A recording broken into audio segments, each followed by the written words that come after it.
Mapagpalang araw po sa inyong lahat. Ako nga po pala si Angela Jen Agner at welcome sa aking Day 2 Daily Devotion ni Pastor Russell Ocampo. Para po sa ating devotion ngayong araw ay ang series about intimacy with God. At ang talata po natin ngayong araw, July 29, 2024, ay ang Jeremiah 29 verse 13. You will seek me and find me when you seek me with all your heart.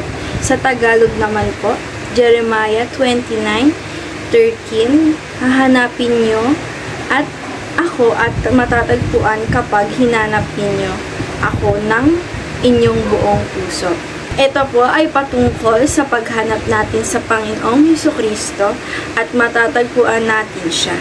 Kung makikita natin sa Jeremiah na kung paano dinisiplina ng Diyos yung kanyang sariling bayan.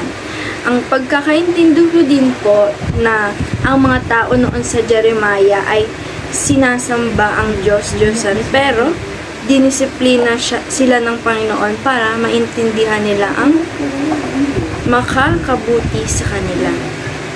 Teaching number 1. Searching is the first step to intimacy, o searching for God. Sabi dito na ito yung gusto mong mapalapit kay God o magkaroon ng close relationship with God. Searching is the first step. Example dito na tatanggalin mo o i-give up mo yung pagsamba mo sa kung ano man at iba pa, at dapat na mas hanapin o lumapit sa ating tunay na Diyos. Teaching number 2.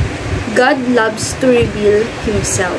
Sabi naman po dito na si Lord ay gustong-gustong magpakilala o i-reveal ang sarili niya sa atin. Example po dito na yung mga masasamang tao o iba pa na napalayo na kay God, but God helped them and reveal Himself kahit di mo siya hinahanap, dahil ang gusto ng ating Diyos na maging anak niya tayong lahat na magkaroon ng close relationship sa Kanya. Teaching number 3. God rewards those who seek Him. Sabi naman po dito na kung sino man ang sinisik si God or hinahanap siya, sinasamba siya, ay siyang magkakaroon ng reward, magkakaroon ng magandang blessings by God.